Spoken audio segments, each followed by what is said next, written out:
मेरे बच्चे, मैं आज तुमसे बहुत प्रसन्न हूँ और मैं तुम्हें कुछ खास बात बताना चाहती हूँ। जिन बातों को आज तक मैं तुमसे छुपाती रही, तुम्हें कभी बताया नहीं, क्योंकि उन बातों को जानने का समय अब आ चुका है। और उसका कारण केवल यह है कि तुमने वह एक ऐसा कार्य किया है जिसको करके तुमने मेरे दिल को बहुत प्रसन्न किया है। इसी कारण मैं तुम्हें उस बात को बताना चाहती हूँ, जिसे जानने के बाद तुम्हें आश्चर्य होगा, लेकिन तुम्हारी आंखें भी खुली की खुली रह जाएंगी। किस चिंता में पड़े हुए हो सब, चिंताओं को छोड़ दो।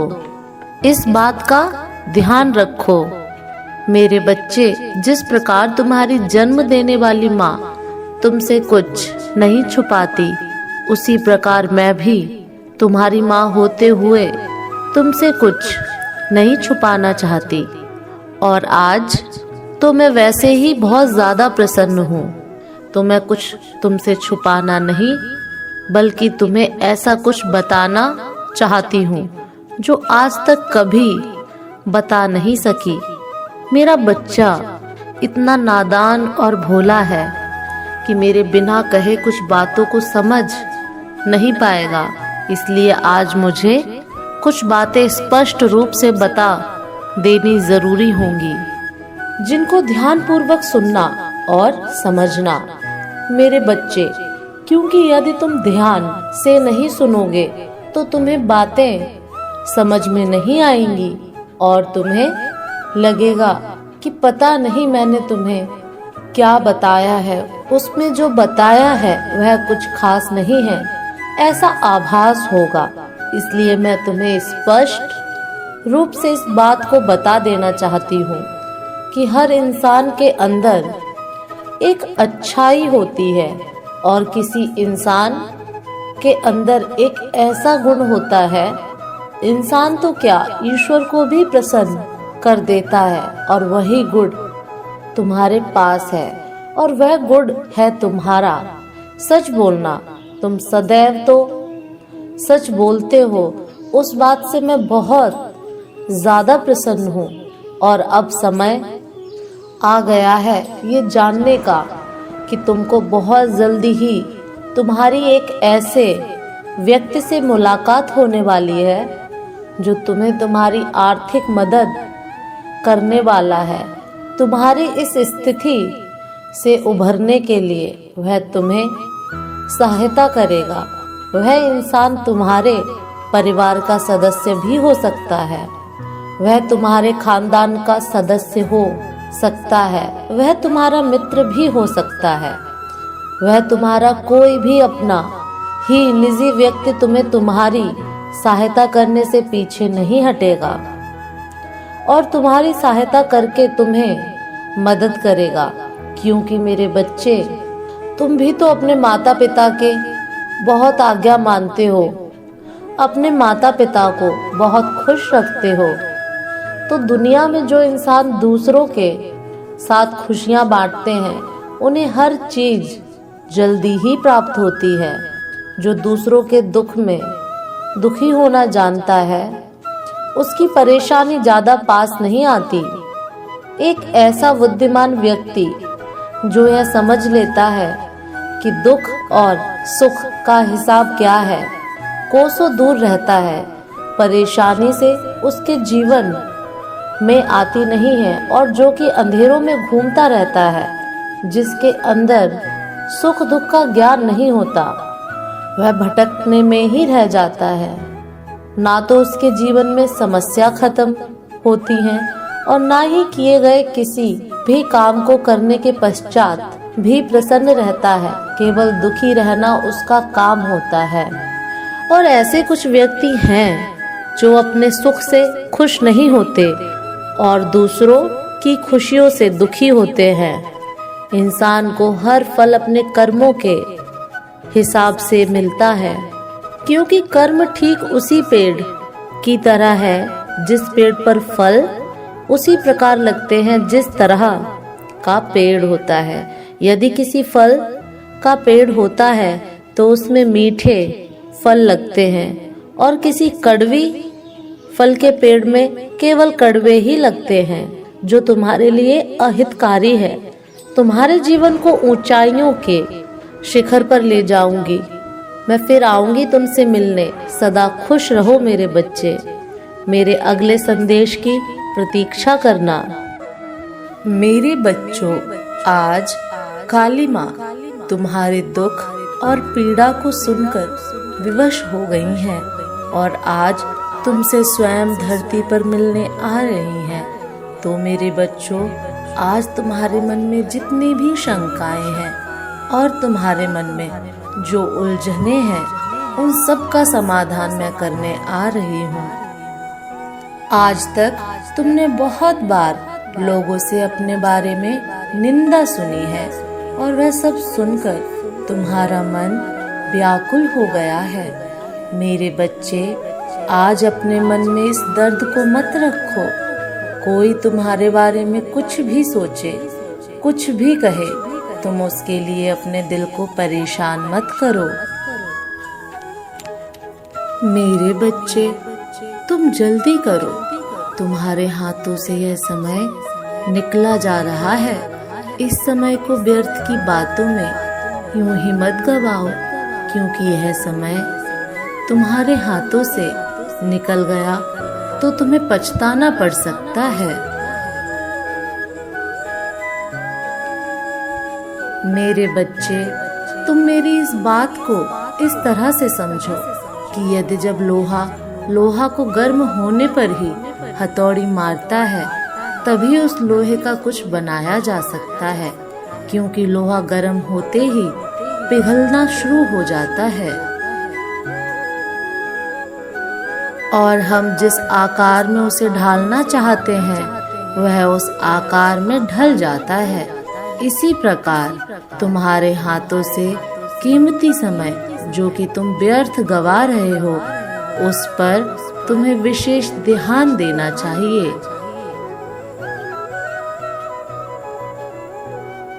तुम्हारे कर्मों रूपी हथौड़े को मारकर तुमने भाग्य रूपी लोहे को पिघला लिया है।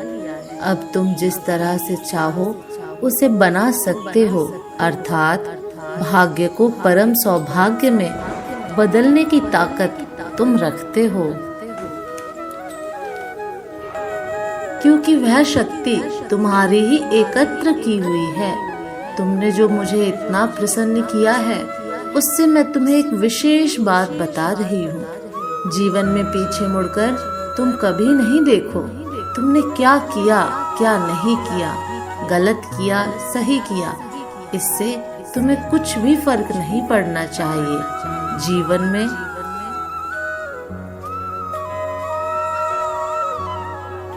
क्योंकि जो गुजर चुका है उसे तुम वापस नहीं ला सकते, परंतु जो तुम आगे कर रहे हो उस पर भी तुम्हें विशेष ध्यान देना है। जो करना है उसके बारे में सोचना है। जो करना है वह सही करना है जीवन में। यदि तुम आगे सही कर्म करोगे तो तुम्हारा भाग्य चमक उठेगा। इसलिए तुम अपने समय को व्यर्थ की बातों में ना गवाओ और इस कीमती समय को हाथों से मत जाने दो। तुम्हारा हर पल निकल रहा है, इसलिए ध्यान दो मेरे बच्चे। इतनी लापरवाही मत करो।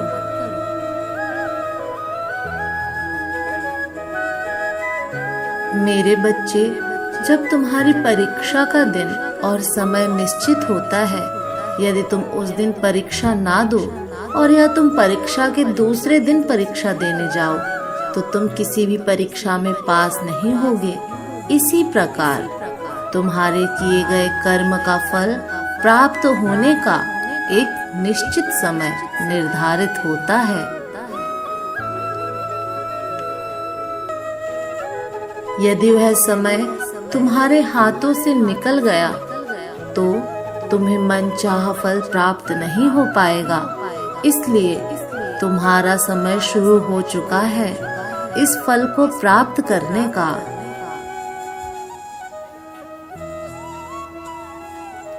मेरे बच्चे, कल सुबह तुम मेरी पूजा करने जाओगे तो तुम पान का पत्ता लेकर और तुम्हारी जो इच्छा अधूरी है उसे बोलते हुए उस पत्ते को मुझे अर्पित कर देना। तुम जिस कार्य को काफी समय से कर रहे हो,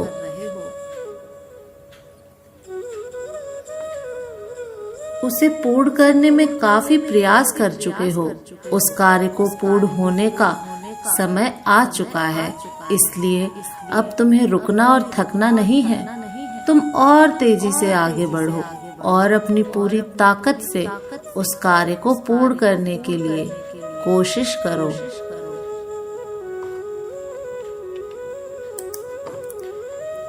मेरी बातों को ध्यान रखना, यह मत भूलो कि तुम्हारा आगे का समय बहुत अच्छा होगा। तुम निश्चिंत रहो मेरे बच्चे, तुमसे मैं बहुत प्रेम करती हूँ और मैं शक्ति बनकर तुम्हारे हर कार्य को सफल बना दूंगी।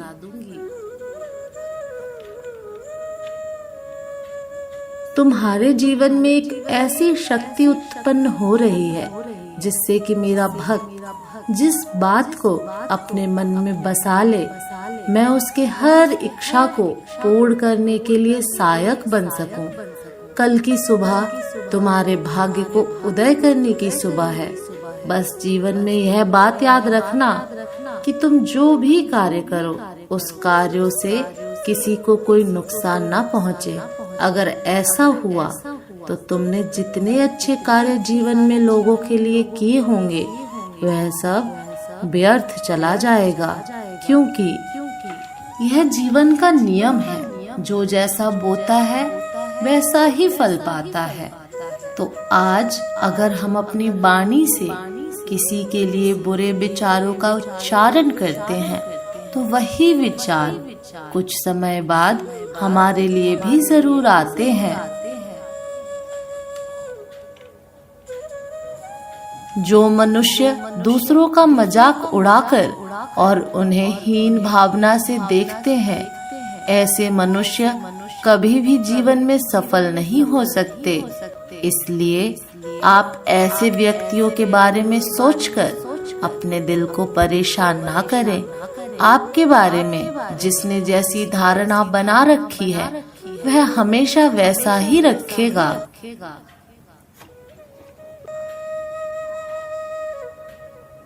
आप उसको अपनी लाख कोशिशों के बावजूद बदल नहीं सकते। तो आप अपने जीवन में अपने लिए खुश रहिए, क्योंकि आपका खुश रहना ही आपकी अंतरात्मा के लिए बहुत जरूरी है। क्योंकि स्वस्थ शरीर और मन में ही प्रभु निवास करते हैं।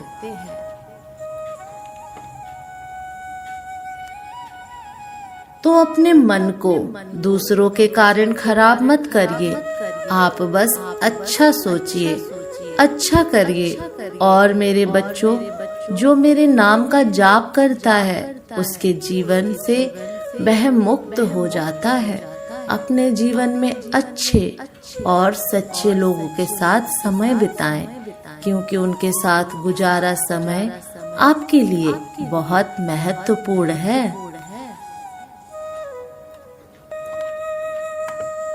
कहा भी गया है, अच्छी संगति इंसान को योग्य बना देती है और बुरी संगति राजा से रंक बना देती है। इसलिए हमेशा अच्छे दोस्त बनाएं और जीवन में अच्छी बातें सिखाएं।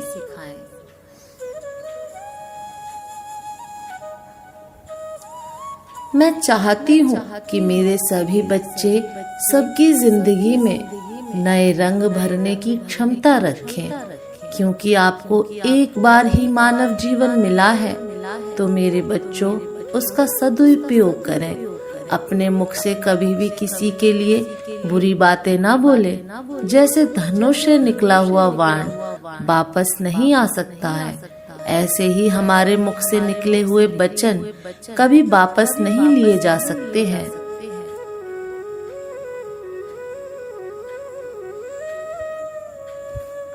तो अपने मुख से हमेशा अच्छी वाणी बोलिए, जिससे कि आपका और आपके साथ रहने वाले का मन खुश रहे।